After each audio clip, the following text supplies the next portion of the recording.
नमस्कार मंडळी. त्या ऊस खायला आहे ना, तुम्हाला आवडतो कोणाकोणाला ऊस? आणि आमची मई पण खायली.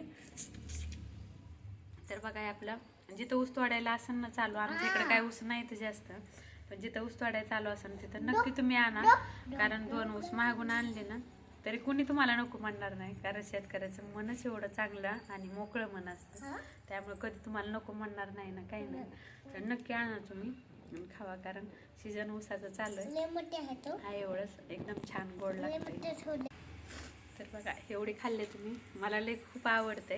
आता सर्दी झाली तरी पण मी खायला चालू आहे आणि लय आवडते. पहिलं तर आम्ही एवढं खायचं ना ऊस, लय खायचा कंटाळा यायचा ऊस खाऊ खाऊ, कारण आमच्या आईच्या इकडे लय होते, तोडायचे पण खायचे पण आणि वाडं गोळा करायला गेलं की चांगले चांगले आणायचे, संध्याकाळी लय वेळ बसायचं खायला. तर आता आमच्याकडे नाही, तर आम्ही पण एक जणातून असेच आणले. तर हे बघा